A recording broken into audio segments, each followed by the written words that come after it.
क्या हो जब दो महाशक्तियां एक ही लक्ष्य के लिए तपस्या में लीन हो जाएं? एक तरफ माता पार्वती थीं, जिनका मिलन महादेव से नियति थी, पर दूसरी तरफ माता गंगा का वो प्रचंड समर्पण था जिसने स्वर्ग के सिंहासन के साथ साथ नारद मुनि के हृदय को भी चिंताओं से भर दिया। एक ऐसा मोड़ जहां भक्ति और नियति आपस में टकराने वाली थी। हिमालय की गुफाओं में एक अद्भुत दृश्य था। माता पार्वती महादेव को पति रूप में पाने के लिए कठोर तप कर रही थी, लेकिन उनके साथ साथ माता गंगा भी उसी अटूट श्रद्धा के साथ शिव की आराधना में डूबी थी। गंगा का तप इतना तेजस्वी था कि प्रकृति का संतुलन डगमगाने लगा। देवर्षि नारद ने जब यह देखा तो वे सोच में पड़ गए। पार्वती और शिव का मिलन तो सृष्टि का आधार था, लेकिन अगर गंगा की तपस्या पूर्ण हो गई तो नियति का चक्र बदल सकता था। तब नारद जी ने एक दिव्य योजना बनाई। वे माता गंगा के पास पहुंचे और अत्यंत चतुराई से बोले, देवी, पार्वती का तप आपसे अधिक प्रभावशाली होता जा रहा है। महादेव तो योग में लीन हैं, उन्हें प्रसन्न करने में युगों लग जाएंगे। आप एक मार्ग चुनें, जहनु आर्षि के पास जाएं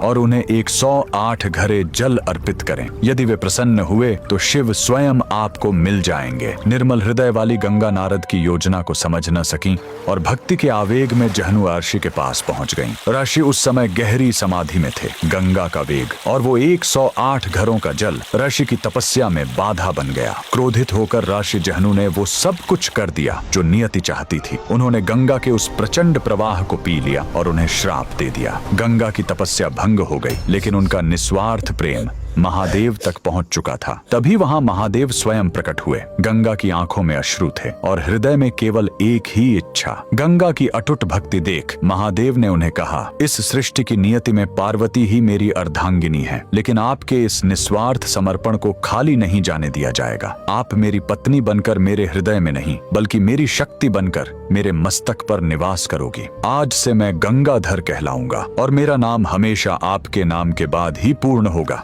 जहनु ने भी महादेव की आज्ञा से गंगा को अपने कान से मुक्त किया, जिससे गंगा का नाम जाह्नवी पड़ा। यह वह दिन था जब महादेव ने गंगा को अपनी जटाओं में स्थान दिया। कमेंट में लिखे, हर हर गंगे।